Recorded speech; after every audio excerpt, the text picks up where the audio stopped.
Good morning students, welcome to SST class. Yesterday we read about art and architecture during Mauryan period. So हमने ये read किया था कि 5 type के monuments जो हैं उस टाइम में थे, जिससे हमें पता चलता है उस टाइप का आर्ट एंड आर्किटेक्चर भवन निर्माण क्या था। Palace, stupa, caves, pillars and rock addicts. तो सबसे पहले पैलेस मतलब महल। फर्स्ट है आपका पेज नंबर 113 से रीड कर रहे हैं। The palace of Ashoka was exceptionally beautiful. Extreme मतलब बहुत ही ज़्यादा खूबसूरत था अशोका का महल। Fahien a Chinese traveller was astonished. Astonish का मतलब होता है हैरान होना। टू सी इट, उसको देख के चाइनीज़ जो ट्रेवलर था, यात्री भारत के अंदर जब आया तो अशोका के महल को देख के हैरान रह गया। And remark that the palace must have been constructed by God not by man. कि जो पैलेस है, महल है, वो किसी भगवान ने बनाया है, आदमी ने नहीं बनाया। इतना सुंदर वो महल था। स्तूपास जो बताया गया है कि जो बौद्ध धर्म के मंदिर थे उनके मंदिर कहलाए हैं। The stupa of Sanchi and it's gateway. Gateway मतलब जो मेन गेट होता है। Is the best example of the architecture of that period. जो सांची का स्तूपा है वो भी एक बेस्ट एग्जाम्पल है आर्किटेक्चर का, भवन निर्माण का। The Mauryan rulers dug many caves for the monk to live in. Mauryan rulers ने बहुत सारी केव्स को खोदा जहाँ पे मॉन्क्स जो बौद्ध धर्म के पुजारी हैं वो रहते थे। Such caves have been found in Barabar, Nagarjuna hill and Yakshi at Didarganj Ganj near Patna. ये जो केव्स हैं बारबरा, नागार्जुना हिल्स के अंदर यहाँ पे पाई जाती हैं।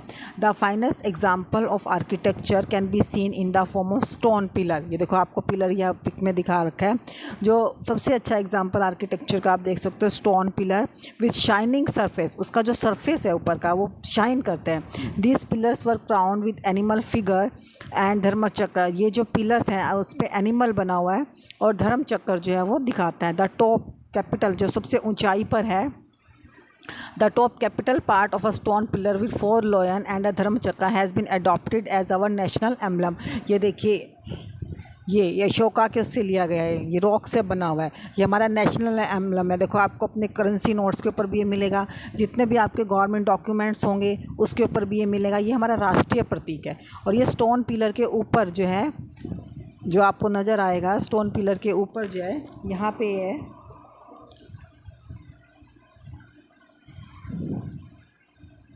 अभी आपको दिखाते हैं कि स्टोन पिलर है ये, यहाँ पे से यहाँ से लिया गया है, ठीक है ना। तो टॉप ऊपर जो कैपिटल है वहाँ पे जो आपको एनिमल के वो नज़र आएंगे, ठीक है। और धर्म चक्र आपको दिखाया है, ये आपको उसमें नज़र आएगा।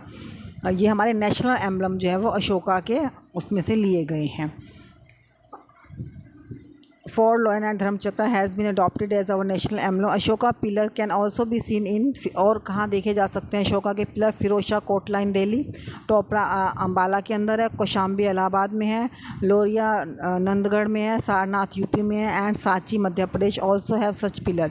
इतनी जगह पर जो है ये स्टोन पिलर जो है वो देखे जा सकते हैं। Do you know the seal of four lion national emblem can be seen on all official paper, notes and coins of India. ये मैंने आपको बताया कि ये हमारे नेशनल एम्बलम कहाँ पर कहाँ देखे जा सकते हैं। रॉक एडिक्ट्स, चट्टानों के ऊपर जो लिखे हुए हैं टीचिंग्स कहाँ पे पाई गई हैं? रूपनाथ सेंट्रल प्रोविंस के अंदर, सासाराम बिहार के अंदर, बैराचिया राजस्थान के अंदर मिली है। Later on monasteries were made for the monks to live in. Monk मैंने आपको पहले भी बताया कि जो बौद्ध धर्म के पुजारी होते हैं उनको कहा जाता है, उनके लिए मॉन्टेंसरीज रहने की जगह बनाई गई थी जहाँ पे वो रहते थे, क्योंकि वो घूमते रहते थे बौद्ध धर्म के प्रचार प्रसार के लिए, तो उसके लिए उन्हें रहने के लिए जगह भी चाहिए थी। While Ashoka was making every effort to spread the message of peace to neighbouring country, the Chinese emperor were building the Great Wall to protect their boundaries by forcing thousands of people to work on the construction in extreme weather condition.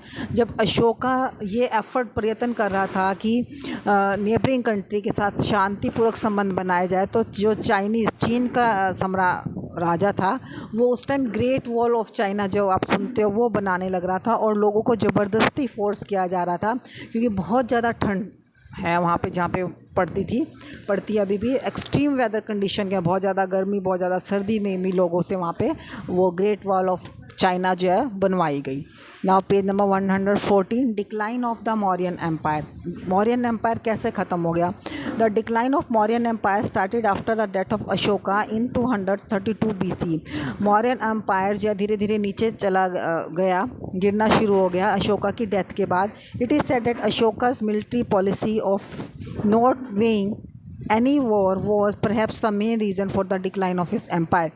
ये कहा जाता है, ऐसा माना जाता है कि शायद अशोका की जो पॉलिसी थी कि वो युद्ध नहीं करेगा, शांतिपूर्ण संबंध रखेगा, तो कोई युद्ध नहीं हुआ, सेना आराम से बैठ गई, तो ये भी एक मेन कॉज माना जाता है कि शायद इस वजह से जो है वो डिक्लाइन होना शुरू हो गया। Brihadratha was the last ruler of Mauryan dynasty. Mauryan dynasty का लास्ट रूलर जो था वो क्या था? बृहद्रथ था। He was killed by his commander in chief Pushyamitra Shunga in 185 to 73 before common era who capture the throne.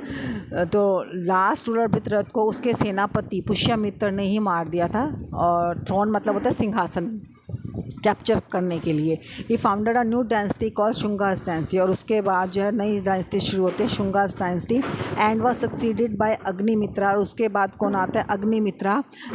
147 से लेके 139 बिफोर कॉमन एरा तक the last ruler of Shunga dynasty Devabhuti. Shunga dynasty का जो लास्ट रूलर था वो कौन था? देवाभूति।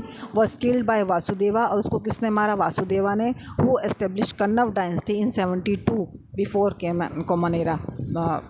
जिसने क्या डायनेस्टी शुरू की? कन्नव डायनेस्टी। देखो मौर्यन के बाद कौन सी? शुंगा। शुंगा के बाद मित्रा, फिर कन्नव डायनेस्टी जो है वो शुरू हुई होती है।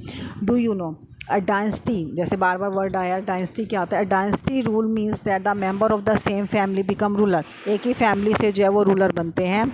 Usually the son come to the throne after the death of his father. जैसे कि ज़्यादातर बेटा ही राजा बनता है फादर की डेथ के बाद। The Mauryan dynasty has 3 important ruler. 3 important ruler हुए हैं, चंद्रगुप्ता, बिंदुसार एंड अशोका। कीवर्ड्स है आर्किटेक्चर, भवन निर्माण कहते हैं इसको, धर्म जिसको संस्कृत में बोलते हैं, डायनेस्टी आप रीड कर चुके हो कि a series of king from the same family, addict an official order of proclamation issued by a person in authority. मतलब जो अथॉरिटी ने, जैसे अशोका ने एडिक्ट्स लिखवाए अपने, वो एसोनेस मतलब जासूसी सिस्टम, वेलफेयर मतलब the concept of government in which state play a key role in the development, protection and promotion of socio economic and cultural wellbeing of the citizen, जहाँ पे राजा अपनी प्रजा की भलाई के लिए जो है वो काम करता है।